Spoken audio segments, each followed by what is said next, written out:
tiempo y a quienes nos acompañan desde hace unos minutos ya. Vamos a partir este interesante primer conversatorio de la Mesa de Territorio del año 2022 con dos ilustrísimos invitados que aceptaron este desafío de compartir su experiencia y sus conocimientos. Nos acompaña hoy día Carmen Menares, licenciada en Antropología Social de la Universidad de Chile.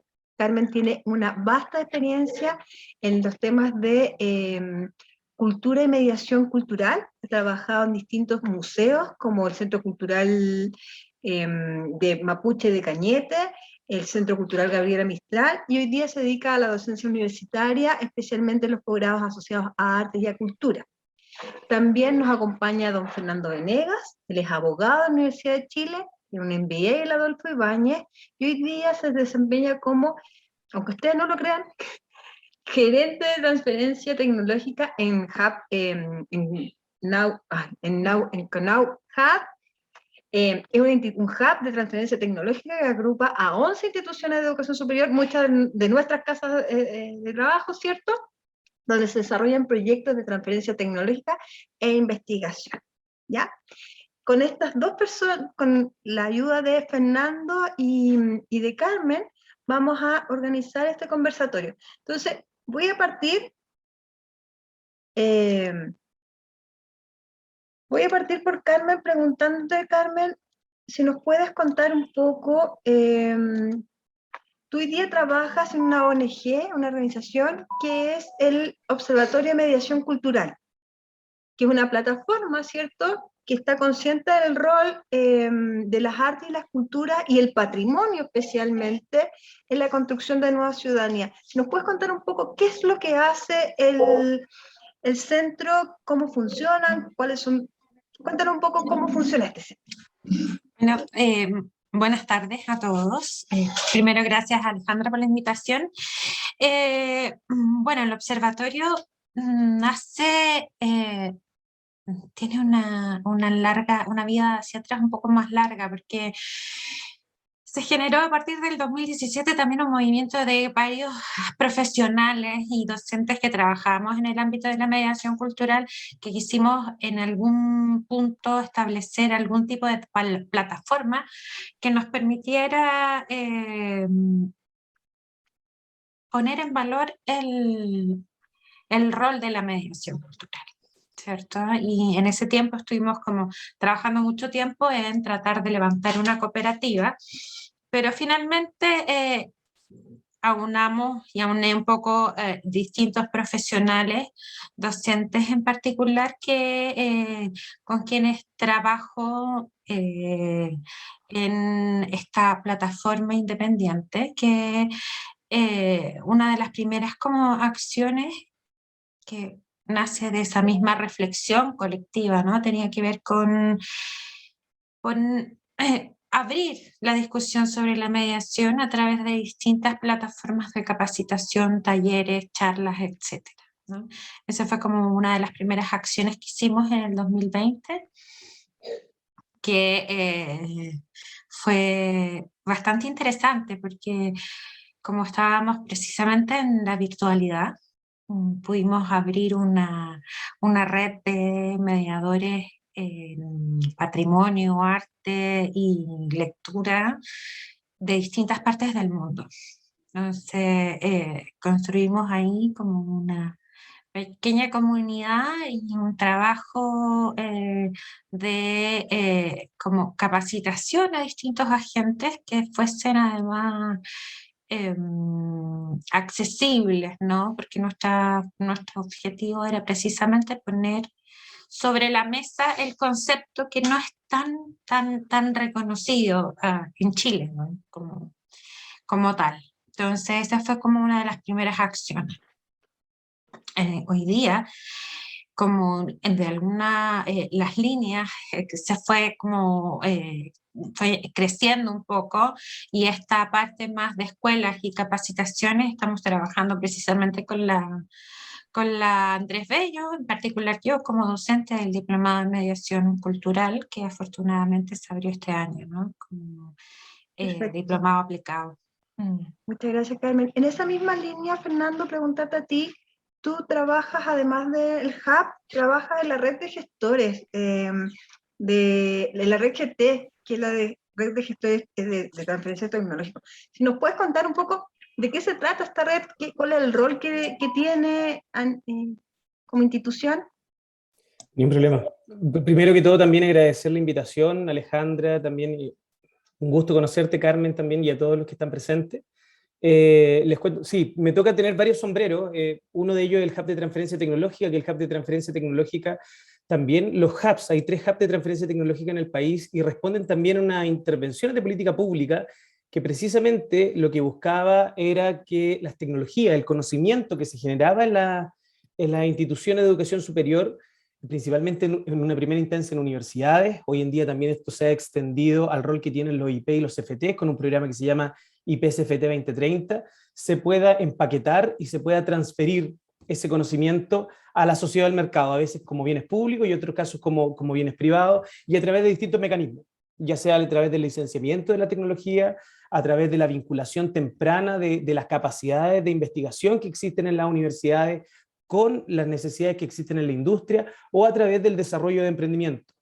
Otro de mis sombreros es precisamente Zenit, que es una empresa donde nosotros asesoramos emprendimiento, donde nosotros lo que hacemos es tratar de contribuir al desarrollo económico con un foco más regional, y desarrollo de industria a nivel regional, y por lo tanto lo que buscamos es que la generación de empresas de base tecnológica que puedan responder a los desafíos territoriales y contengan una proyección de crecimiento, y ahí lo que hacemos es apoyar estos emprendimientos en sus procesos de maduración y aceleración e invertir en estos emprendimientos para su escalabilidad, su escalamiento, perdón. Y el tercer sombrero que me toca es el de vicepresidente de la red de gestores tecnológicos.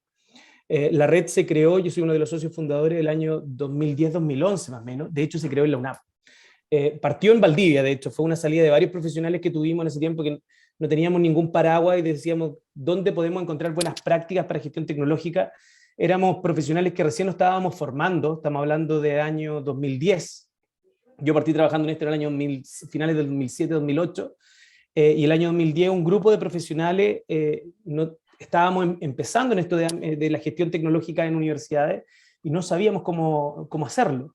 Y se genera la red GT, y la misión de la red GT precisamente es cómo lograr generar primero una cultura de protección y transferencia de las tecnologías que se generan en las universidades, de apostar por esta tercera misión de las universidades. Se ha hablado siempre de las 2 misiones tradicionales, la de formar y también la de investigar, pero hay una tercera misión que tiene que ver cómo se socializa este conocimiento que se genera dentro de las universidades. Nosotros no monopolizamos esa tercera misión, sino que somos una de las aristas de esa tercera misión. Ese conocimiento se transfiere de distintas formas, desde bienes públicos, transmisión del conocimiento, buenas prácticas a un servicio público, por ejemplo, y nosotros trabajamos en un área que es más de transferencia tecnológica, donde vinculamos este conocimiento más bien con la industria y con algunas necesidades más bien de carácter productivo. Eso es lo que nosotros hacemos, eso es lo que hemos venido impulsando desde el año 2010. Hoy en día somos una organización que reúne hemos tenido más de 150 profesionales activos, trabajamos activamente en distintas comisiones. Nos ha tocado trabajar en la Comisión de la Ley de Transferencia Tecnológica, en la Comisión de Emprendimientos de Base Científico-Tecnológico. La red fue uno de los impulsores, o también participó en la discusión de la creación de los hubs de transferencia tecnológica. Por lo tanto, lo que nosotros hacemos, Alejandra, principalmente, y perdón que me haya dado esa vuelta como larga, es precisamente tratar de apoyar y fomentar una cultura de innovación y transferencia dentro de las universidades, pero hoy en día nuestro gran desafío es extender esto también al sector privado. Nosotros siempre hemos estado impulsando desde la universidad que el conocimiento que se genera, llevarlo hacia la industria para mejorar las capacidades productivas, apostar por un desarrollo mucho más sostenible, mucho más inclusivo, a partir del desarrollo tecnológico y el conocimiento que se genera. Pero también ahora nuestra apuesta es que cada vez más empresas, que está pasando, eso es bueno, que cada vez más empresas también entiendan esta necesidad. La necesidad de adoptar tecnología, la necesidad de adoptar conocimiento que evidentemente tiene mayor riesgo, pero también va a tener mayor rédito, no solo económico, sino también un rédito social. Y hoy en día entender una empresa sin esa dualidad de conceptos, del impacto que puedan generar a nivel económico y social en un país o en un territorio, es impensado. De hecho, hace muy poco veía una entrevista, ayer, hoy día, que le hicieron a Pablo Zamora, donde hablaba que muchas de las empresas, de cómo habitualmente han generado su riqueza, probablemente ya no lo van a poder seguir haciendo. Y uno de esos grandes desafíos van a ser los desafíos ambientales. O sea, hoy pensar en desarrollo sin el apellido de un desarrollo sostenible es impensado. Eso es como lo que te puedo contar de la red. Me voy a tomar de algo que dijiste respecto al desarrollo, ¿no? Porque muchas veces se habla de la necesidad de los países como el nuestro, un país en desarrollo, o en general de la región latinoamericana, ¿cierto?, de poder transportar o pasar de ser un exportador de materias primas a un generador, un exportador a una sociedad del conocimiento. Entonces, en esta lógica de este paso, ¿no?, de una sociedad en la explotación muchas veces irracional de las materias primas y los recursos naturales a una sociedad de conocimiento, ¿cuál es el rol que juega entonces la transferencia o cuál es el aporte que puede hacer la ciencia, la tecnología, el conocimiento, la innovación y el emprendimiento, conocido como el CTCI+E? Ya, ahí quizá yo no monopolizo como la verdad, pero simplemente de lo que nosotros vemos en la red o de mi experiencia profesional. Primero, recomendar un libro que es buenísimo, que son de dos economistas que no recuerdo los nombres, pero se llama ¿Por qué fracasan los países?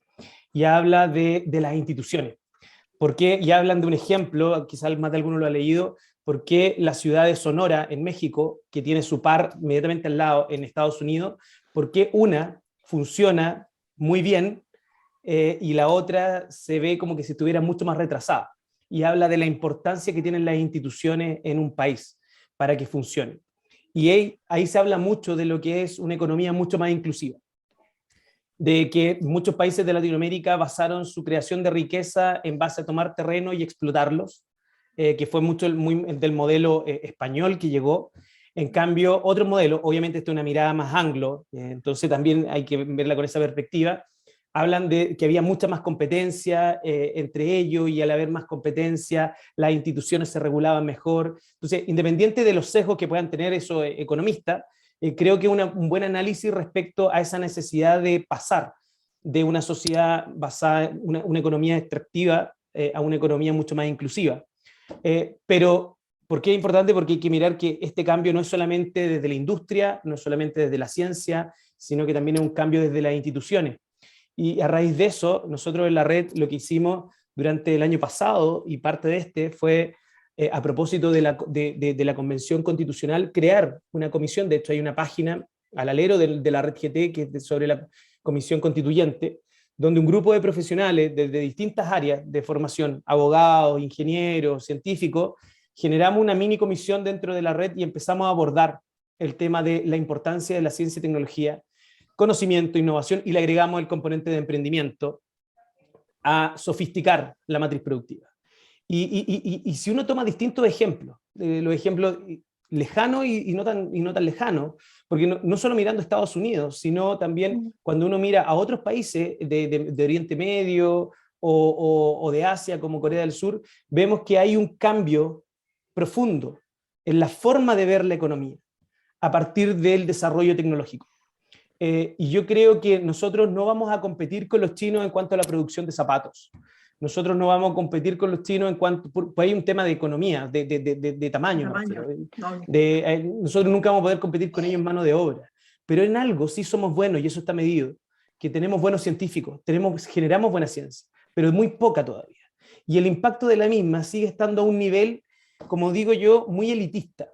Y el gran problema de hoy en día de la ciencia, esto insisto, a opinión personal, el gran problema es que se sigue manejando en cúpulas de élite. Entonces, cuando nosotros tratamos en la Comisión Constituyente, y tuvimos un montón de reuniones con los convencionales, de hacerle ver que esto, voy a tomar una analogía que ocupaba Lagos, no por hacer referencia al presidente Lagos, sino porque se quedó en la retina, de esto de que impacte en la señora Juanita, es muy difícil. Es muy difícil hacer esa bajada muchas veces.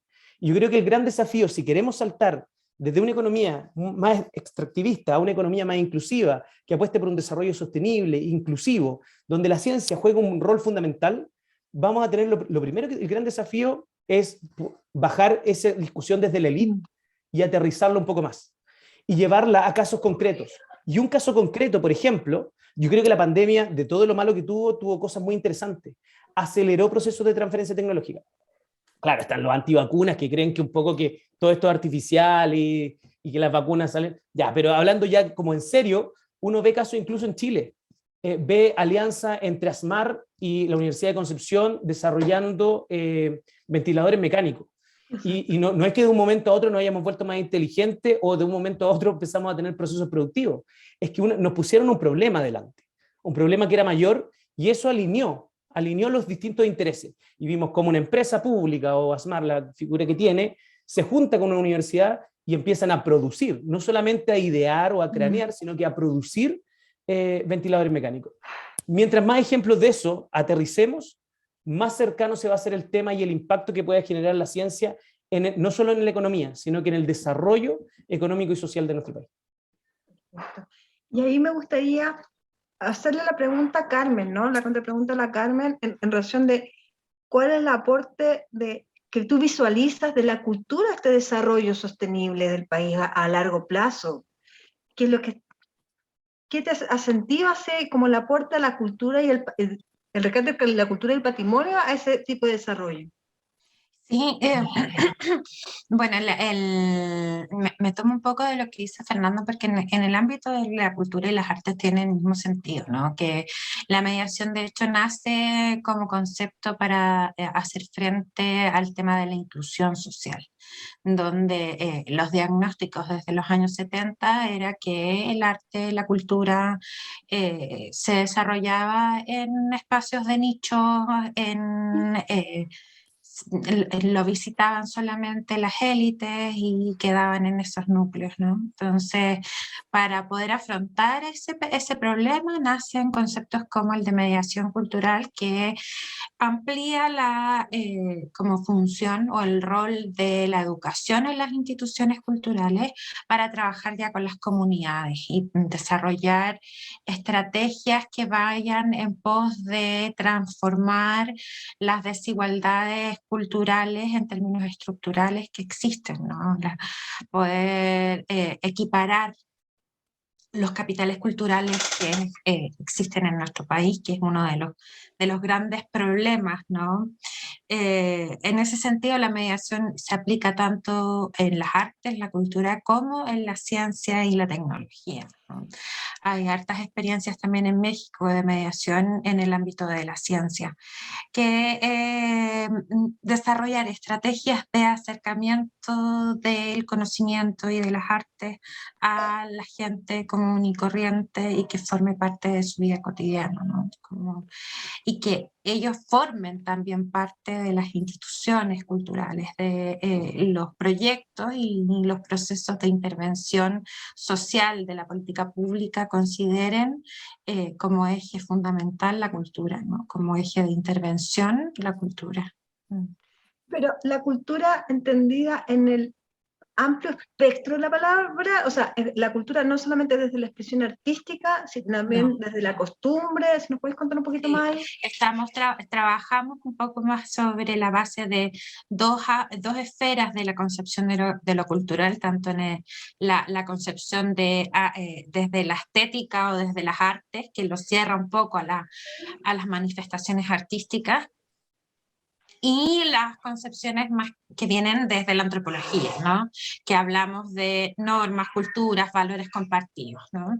Y en ese sentido se trabaja también las relaciones interculturales, que es uno de los temas fundamentales hoy en día y que explota con la globalización, ¿no? Y ahí hay mucha bibliografía, ¿cierto? Nacional e internacional, que da cuenta cómo la estética se va transformando en un derecho, y ahí hay elementos que convergen, ¿cierto? Desde la transferencia a situaciones que afectan a la señora Juanita, ¿no?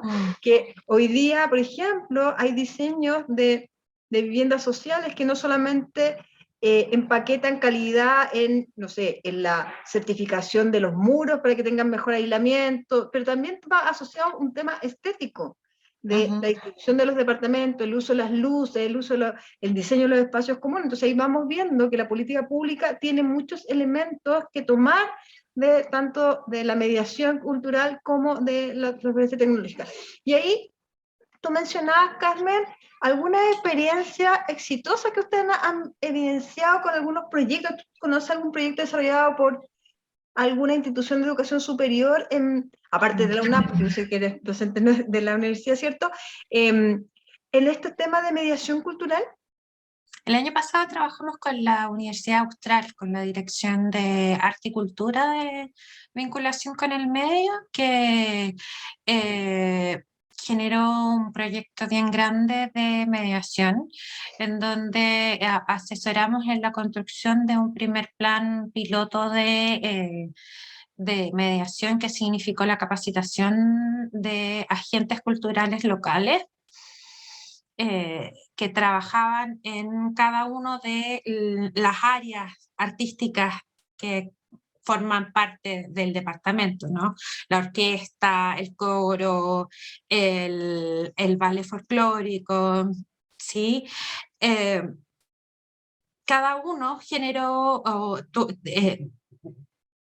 trabajó con mediadores que construyeron al mismo tiempo como un núcleo regional de mediadores culturales que nosotros capacitamos y desarrollamos una primera línea de cuadernillos de mediación artística que les permitía como primer ejemplo de trabajo desde un ámbito mucho más amplio, que era como trabajar desde la estética cotidiana, desde la sensibilización, desde el trabajo con los sentidos hacia como el objeto o la obra artística, ¿no?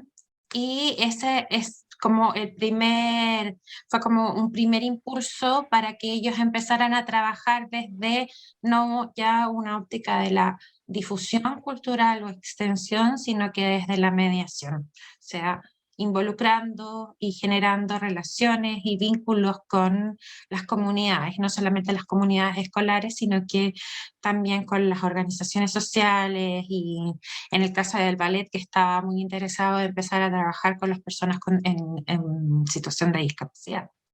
Perfecto, perfecto. Y en esa misma línea, Fernando, ¿algún ejemplo de un trabajo que ustedes hayan hecho con alguna institución institución de educación superior que a ti te gustaría destacar desde el Hub o desde la red GT?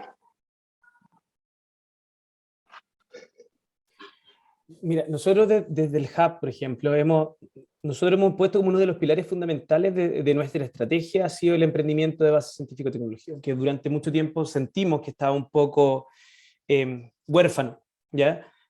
A mi parecer, una crítica que yo soy de los que más, yo defiendo mucho nuestro ecosistema de innovación, en el sentido de que es un ecosistema novel, pero ha sido con una visión desde la política pública bien interesante, cosa que no ocurre en otros países. Si nosotros lo llevamos a otros países de la región, evidentemente a Chile lo miran como un referente. Fuimos los primeros países en América Latina que tuvieron oficinas de transferencia tecnológica subsidiadas por el Estado. Tenemos una industria de venture capital que hasta el día de hoy está muy subsidiada por el Estado, donde dependiendo del tipo de inversión, cuando son en etapas tempranas, están los FED, donde por cada peso privado el Estado pone hasta 3 pesos. O sea, son, insisto, hay pocas políticas de fomento en el mundo que hagan eso.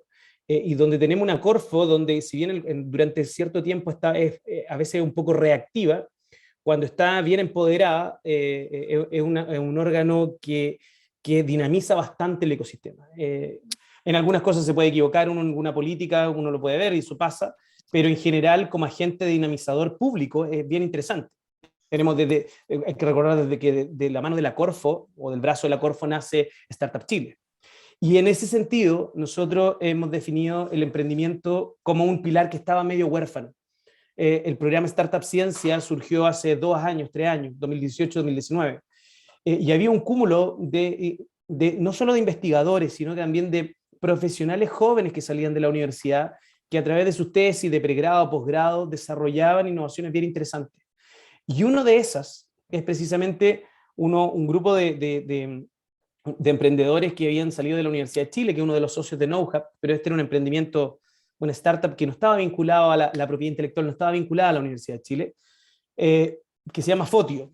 Fotio, lo que ellos hicieron fue, o lo que ellos hacen, una formulación basada en nanopartículas que lo que hacen se mezcla con distintas matrices, como pintura, como concreto, como ropa, y emula el proceso de fotosíntesis, hace fotocatálisis. O sea, se transforma en cada uno de nosotros, nos transformamos en un agente descontaminante. Uno puede tomar un sachet de Fotio, mezclarlo en un galón de pintura, y cada metro equivale a 2 árboles maduros.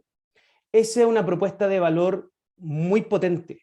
¿Por qué? Porque mezcla el concepto, y por eso yo soy tan convencido de que las startups, para una economía pequeña como la nuestra, tienen un rol tan protagónico. Porque lo que hacen las startups, primero que todo, son disruptivas. Independiente de la tecnología que tengan, rompen paradigmas y hacen que las empresas tradicionales, que las que estábamos hablando, que están acostumbradas a generar valor a partir de cierta forma, muy tradicional, para no tener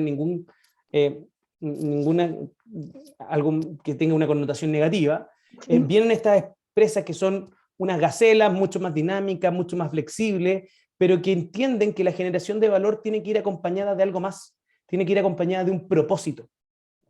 Ese propósito generalmente está vinculado con alguno de esos, generalmente. Por ejemplo, en el caso de Fotio, que al final el tema del impacto medioambiental, hoy en día Fotio está presente, grandes empresas han querido aliarse a Fotio. ¿Por qué? Porque también ven en Fotio una forma de ellos de contribuir.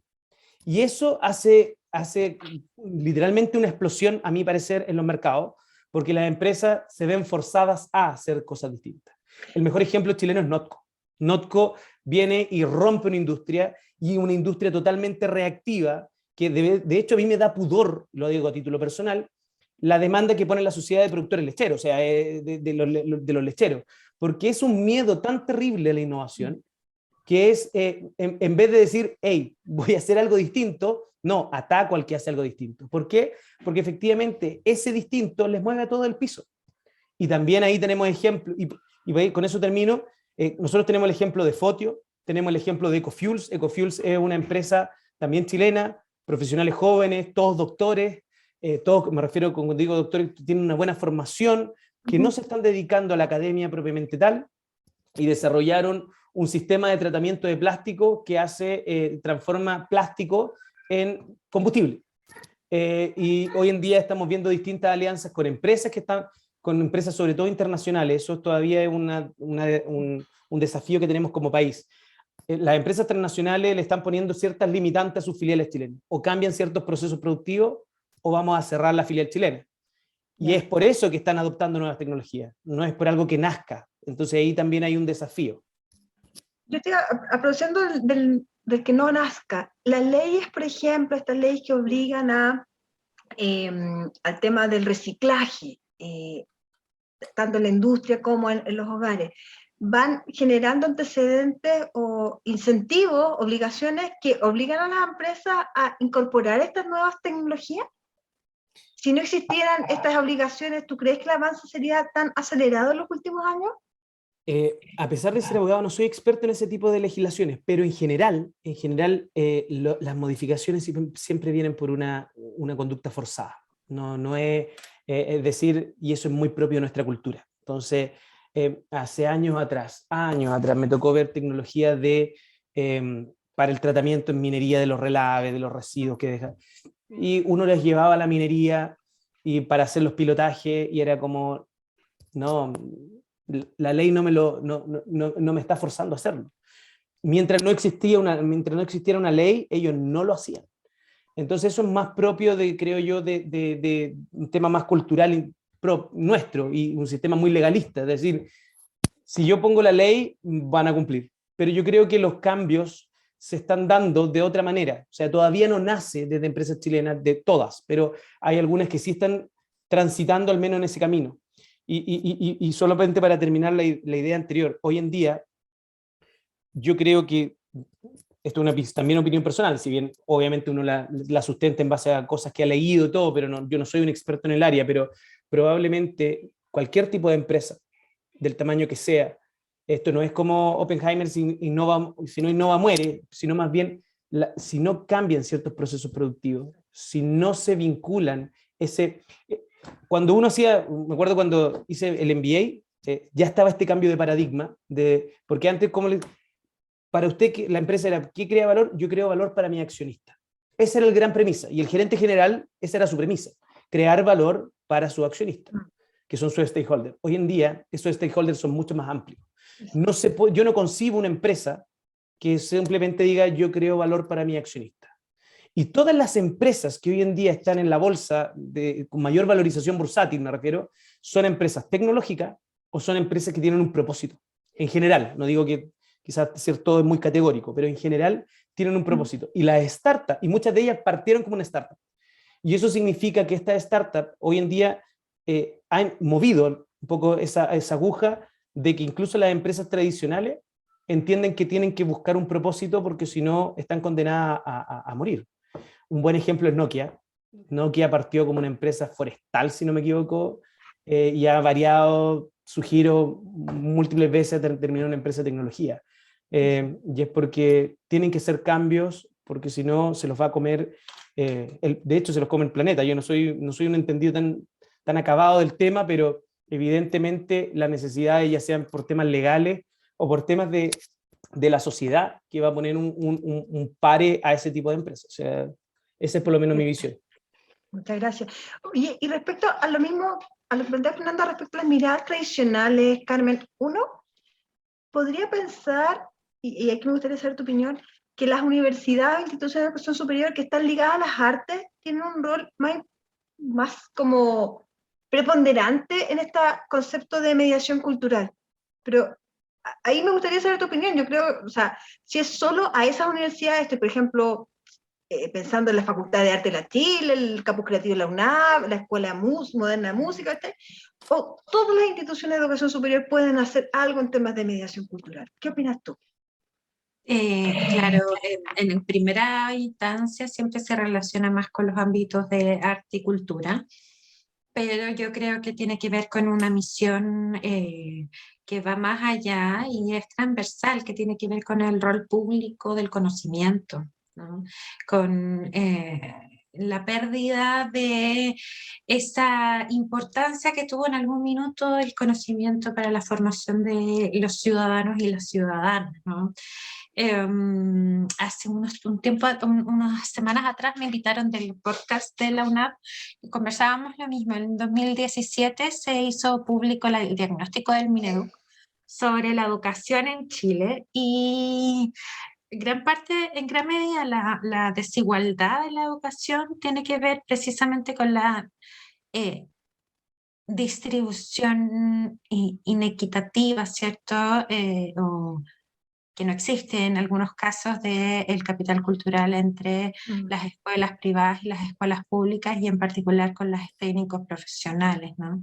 En un periodo a partir de los años 80 en que se funcionalizó la educación, se hizo que la educación en particular fuese algo centrado en lo productivo, ¿no? Y que no tuviera más que una función productiva, ¿sí?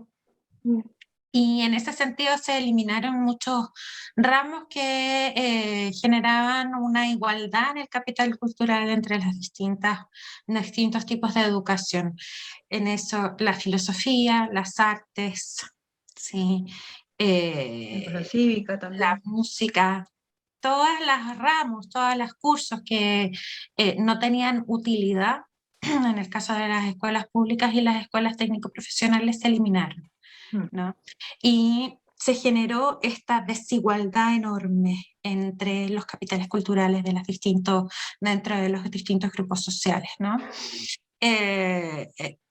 Eso entonces va más allá de pensar solamente en el arte, la música, teatro. Es necesario, es fundamental, pero estamos hablando en todo nivel de conocimiento, ¿no? La desigualdad en ese sentido interna en Chile en particular, en educación, es tremenda, es tremenda. Y en eso, tanto la ciencia, la matemática, yo celebro mucho lo que pasa que ha habido como un fenómeno cultural bien interesante en torno a la astronomía en Chile, por ejemplo, donde se han generado plataformas, dispositivos, conversaciones. Todos esos son procesos de mediación donde grandes científicos, tremendos científicos en el ámbito de la astronomía como los que tenemos, generan conversación con la gente común y corriente, y ahí vemos que a la gente se le interesa, está ávida de ese conocimiento, porque no está en ningún otro lugar, ¿no? Y vemos como el profesor Massa llena estadios, ¿no? Entonces son cosas que son bien interesantes, y ahí es donde uno ve que la necesidad está, que la gente lo requiere, lo busca, lo necesita, ¿sí? Pero no existe.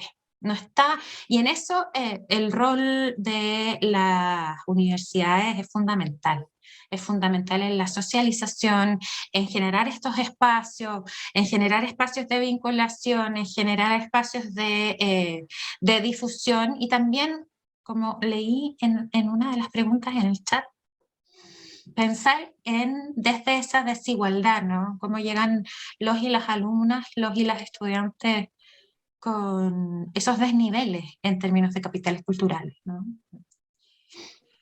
Ahí uno podría pensar que la mediación cultural se transforma en un espacio de hacer disrupción en cómo nos relacionamos con los otros. Sí. Entonces, ahí ¿a ustedes han pensado desde el observatorio algún espacio disruptivo en que podríamos trabajar una institución de educación superior? Estoy pensando, no en instituciones de educación superior que tienen las carreras de arte necesariamente. Estoy pensando en otras instituciones de educación superior que pueden ser, no voy a decir nombre, pero están en Avenida España mirando el mar. No. Instituciones que están asociadas a otras ramas del conocimiento, a otras ramas de la generación de conocimiento. ¿Ustedes cómo lo ven? Yo creo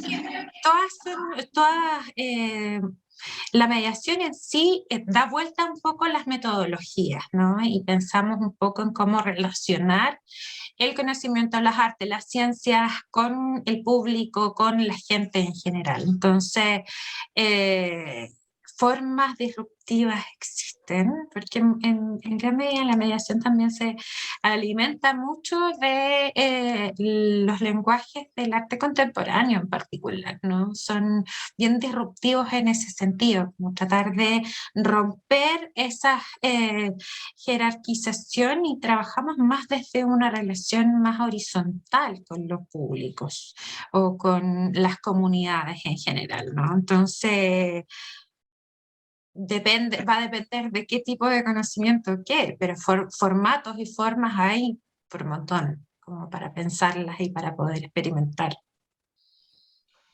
Y en ese sentido, me gustaría retomar un poquito algo que dijo Fernando. Fernando, si nos pudieras contar un poco más de qué se trató este trabajo que ustedes como Red GT hicieron a la convención. Contarnos cuál fue el camino, cuáles fueron los resultados, si llegó a puerto, hoy día lo podemos ver en algún artículo. No llegó a muy buen puerto, pero por lo menos el camino, también del aprendizaje del camino es muy valioso. ¿En qué sentido? A ver, definamos por qué no llegó quizá a buen puerto, quizá hay que matizar ahí, porque como en todo proceso constructivo que una constitución, hay espacios donde se ceden y se dan y se ceden. O sea, hay un tira y afloja propio de una negociación donde hay distintas partes.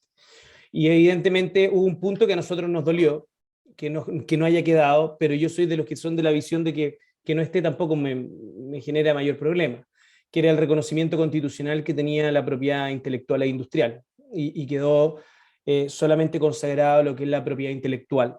Y que me pareció que fue una estrategia mal implementada la que hizo la convención, de separar el tema de propiedad intelectual en dos comisiones distintas, una en la Comisión de los Derechos Fundamentales y otra en la Comisión 7 de Ciencia y Tecnología. Entonces quedó la propiedad intelectual radicada en una y la propiedad industrial radicada en otra, cosa que nunca había pasado en nuestro país, porque se entiende la propiedad intelectual como un todo con distintas ramas, ¿no? Sin embargo, ¿Por qué no es importante? Porque nosotros tenemos tratados internacionales donde se ratifican. Era más bien un tipo de señal. Entonces, esto era dependiendo de qué le preguntabas tú, porque si le preguntabas a un abogado de propiedad intelectual puro y duro, te decía que esto era terrible, un poco más que se venía, se nos caía el telón y se nos acababa el trabajo. Para los que vemos esto más como un proceso y vemos la innovación como algo mucho más amplio que la propiedad intelectual, a pesar de que yo partí trabajando en propiedad intelectual puro y duro, partí como abogado de propiedad intelectual y de patentes principalmente, la verdad es que no lo vemos tan terrible. Hay innovaciones que ni siquiera conllevan propiedad intelectual formal y funcionan perfectamente. La propiedad intelectual al final del día es un vehículo para que haya transferencia tecnológica, no es el fin en sí mismo. Y existe legislación, existen tratados que está ratificado, que está consagrada. Lo que nosotros hicimos como comisión era, como comisión constitucional dentro de la red, fue primero que todo entender cómo era un proceso constituyente. Los que éramos abogados, claro, alguna vez lo habíamos visto en la universidad, en algún par de ramos de constitucional, y nunca más. Si los que no nos dedicamos a eso, nunca más lo vimos en nuestra vida. Y tampoco Chile tenía una experiencia de crear constituciones en un proceso más democrático como el nuestro, como el de ahora. Entonces también era una experiencia nueva. Entonces lo primero que hicimos fueron seminarios, una serie de seminarios abiertos para sensibilizar el tema y también para orientar a la comisión de cómo abordarlo, ¿ya? Porque teníamos dos grandes modalidades. Uno era meterlo en el catálogo de derechos y nosotros dijimos, y no nos equivocamos, creo que vamos a ser uno de los chorrocientos derechos que van a estar consagrados en la Constitución, entonces no sé si tiene mucho impacto. Y lo segundo era cómo nosotros logramos que el tema de innovación, ciencia, tecnología, conocimiento e innovación, irradie en la Constitución. O sea, que cuando se hable de medio ambiente, tenga un impacto en el tema que es ciencia, tecnología, CTCIE, ya para no repetir toda la frase. Y así hicimos unos seminarios con abogados expertos en temas de propiedad, quiero decir, abogados expertos en temas constitucionales, hicimos con personas muy expertas en temas de políticas públicas, tuvimos invitado a Andrés Saller, que hoy en día es asesor del ministro de Economía, tuvimos invitado a Eduardo Vitrán, tuvimos invitado a algunos convencionales también, que fueron expositores, y después de eso nos dimos un trabajo de ordenar un poco y decir por dónde queremos apuntar, catálogo de derechos o queremos apuntar algo que irradie en la Constitución. Y nos basamos finalmente no en generar un artículo específico, sino más bien principios que queríamos que quedaran consagrados en la Constitución. Uno de esos era lo que hemos estado tratando acá, que es cómo la ciencia, tecnología, el conocimiento y la innovación impactan en la matriz productiva. Cómo nosotros nos permite tener un reconocimiento fuerte de este CTCIE, nos permite avanzar hacia un desarrollo económico y social mucho más inclusivo, sostenible, y ahí dimos ejemplos, lo fundamentamos. Y por el otro lado también hablamos de propiedad intelectual, pero simplemente como una herramienta, como un mecanismo que genera incentivos, que debe existir, pero no como un fin en sí mismo. Y que dentro de ese mecanismo, como cualquier derecho de propiedad, tenía que haber una función social que reflejara intereses mayores que la propiedad privada. En el fondo, generar lo que siempre ha estado detrás de la propiedad intelectual, que quizás nunca se ha explicado tan bien, y quizás tampoco lo voy a explicar tan bien yo, que la propiedad intelectual tiene que buscar un equilibrio en un interés público, que es el acceso a nuevo conocimiento, a mejorar el acervo tecnológico, a que haya más disponibilidad de conocimiento, y por una sencilla razón, la propiedad intelectual es territorial. O sea, puede haber propiedad intelectual que a lo mejor no está protegida en nuestro país, y en nuestro país es de dominio público. Entonces, tener acceso a través del mecanismo, por ejemplo, de patente, tener acceso a esa información permite desarrollarte localmente. Eso por un lado. Y por otro lado, es un equilibrio entre ese interés público y un interés privado, que es, quiero fomentar la creatividad, quiero fomentar que haya más inventores, quiero fomentar que haya más creadores. Y para eso tengo que entregarle algún tipo de incentivo. Y ese incentivo es un monopolio estatal que te entrega temporalmente por cierto tiempo para que tú puedas explotar y lograr un beneficio económico atribuible a esa propiedad intelectual. Pero nunca perder de vista que esa propiedad intelectual tiene límites. Tiene límites que son las funciones sociales del derecho de propiedad al final del día. Que tienen límites y que están descritos. Que tienen límites como por ejemplo la salud pública, cuando hay una pandemia como la que vivimos, donde uno perfectamente puede generar licencias obligatorias para que si hay una vacuna, en términos estoy llevándolo lo más sencillo posible, si hay una vacuna que es muy cara, yo simplemente hago una licencia obligatoria y la hago producir a un valor, la produzco a un precio mucho más barato. Entonces las herramientas estaban. Entonces, yo sí creo, por lo menos de lo que he visto uno de ciertos articulados, que hay elementos que se rescataron de lo que nosotros apuntábamos, de que tenemos que apuntar a un desarrollo económico y social mucho más inclusivo, de que hay una garantía, el tema de innovación, si uno los ve reflejado en algunos artículos, el tema de propiedad intelectual quedamos un poco débil, y ahora vamos a tener que esperar al final el documento definitivo que va a aparecer en las próximas semanas para analizarlo y discutirlo ya en profundidad. Pero en la suma y resta, el proceso a nuestro parecer fue exitoso en cuanto a generar una metodología de trabajo, generar este conocimiento, este documento, socializarlo con distintos actores. Hicimos seminarios en distintas universidades, lo compartimos con los convencionales, y bueno, ya de ahí en adelante no es resorte nuestro si finalmente haya quedado como queríamos plasmado en la Constitución o no. Perfecto, muchas gracias. Me gustaría hacer la pregunta a los dos. Mucho hablamos del desarrollo sostenible y el desafío que implica para el país cambiar, ¿cierto?, un desarrollo más inclusivo, más equitativo, paritario incluso. Entonces, en ese escenario, en esos desafíos que plantea al país el desarrollo sostenible, ¿cuál es el rol que ustedes ven? Primero, de la transferencia y de la mediación cultural respectivamente, y en esa lógica, el rol como de las instituciones de educación superior como jugadores, ¿no? Como una institución más que aporta al bien común, que aporta al desarrollo colectivo, que es fundamentalmente, incluso en muchas regiones, un actor preponderante del desarrollo, de los polos de desarrollo regional. Entonces, ¿cómo lo ven? ¿Qué les dice su experiencia, lo que han podido conversar con otras personas? ¿Cuáles son los desafíos? ¿Y por qué es tan importante incluir? No sé, Fernando o Carmen, ¿quién quiere? Me da lo mismo, quien quiera. Fernando, tú tenés el micrófono abierto, partamos con Eso.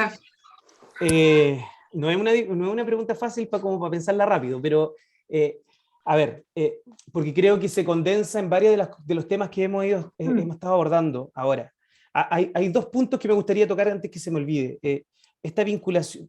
Primero, retomo la pregunta, pero hacerme cargo de algo que comentaba Carmen, yo sin ser experto para nada en la materia. Yo estudié en un colegio público, estudié en el Instituto Nacional, un colegio que está muy cuestionado hoy en día, y yo me tocó ver, por lo menos cuando yo estudié ahí, me tocó ver todavía generaciones donde podías compartir con distintos niveles de personas.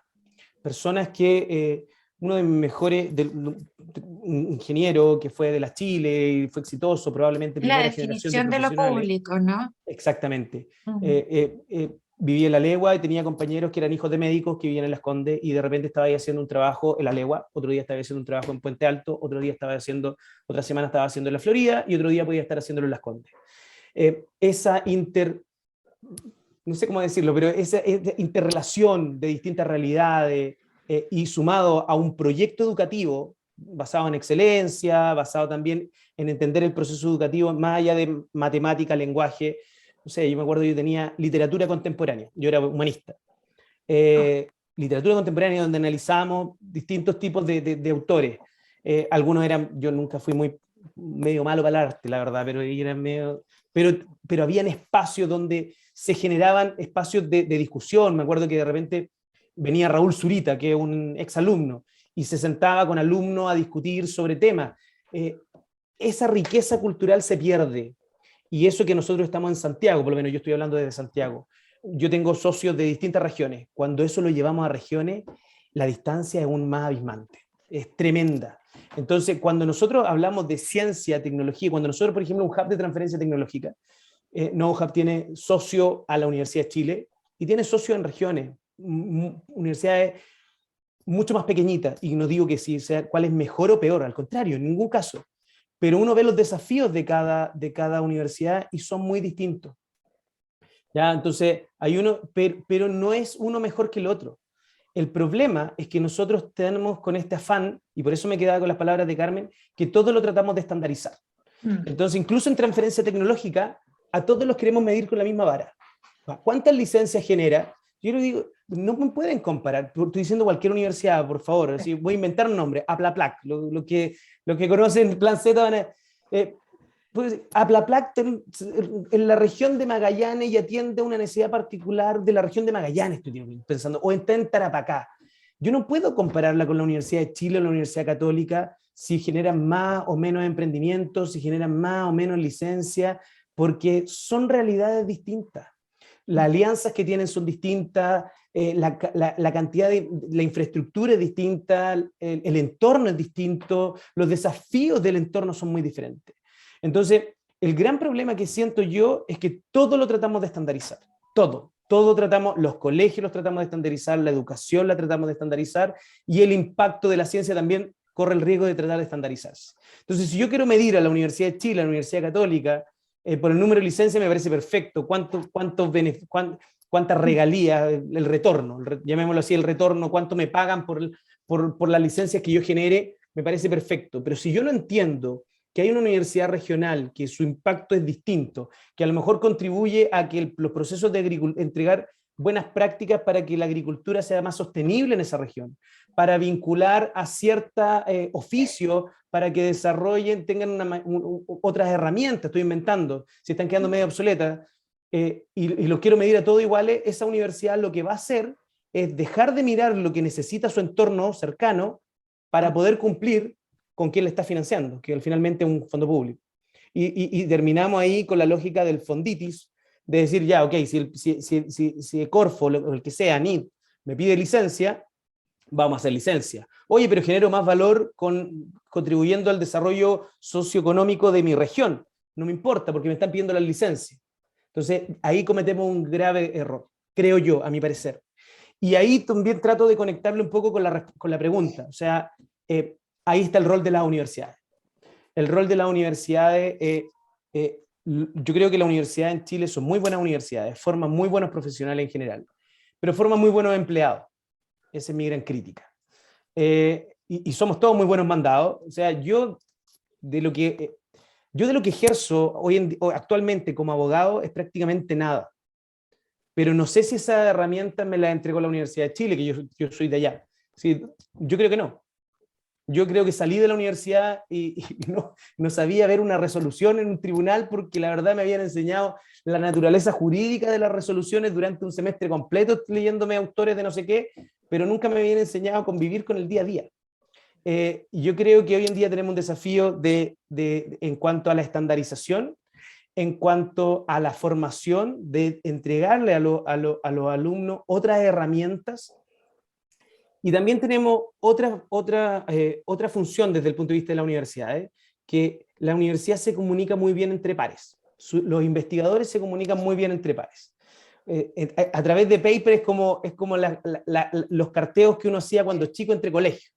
Eso es como, los demás no entienden nada. Yo leo un paper de eso, no entiendo ni palote lo que dicen, pero entre ellos se entienden muy bien y se validan entre ellos muy bien. Pero nuevamente a nivel de elite. Cuando las universidades entiendan que están situadas en un contexto, yo creo que lo están haciendo, ojo, por si acaso, que están situadas en un contexto, que tienen un entorno y a ese entorno tienen que impactar, yo creo que hay cambios. Una señal que me pareció positiva, y yo he visto, así como me pareció positivo el programa Startup Ciencia que vino del gobierno que terminó de Sebastián Piñera, me pareció muy buena la política. Me pareció muy mal algunas políticas de la reforma educacional de la presidenta Bachelet II, pero me pareció buena que haya surgido la Universidad de O'Higgins, la Universidad de Aysén, porque cuando uno ve la misión de esa universidad, están volcadas a lo territorial, entender los desafíos territoriales. Y yo creo que las universidades tienen, por las capacidades que tienen esa visión, pero ahora tienen que plasmarla. Y ahí sí conecta creo yo, con los objetivos de desarrollo sostenible que tenemos. ¿Y tú, Carmen? Muchas gracias, Fernando. ¿Tú, Carmen, cómo lo ves? Sí, bueno, en hartos sentidos concuerdo en varios puntos con Fernando. En el ámbito de la cultura y las artes está como no mirar el contexto se transforma precisamente en estar mirando siempre las referencias artísticas o culturales externas, ¿no?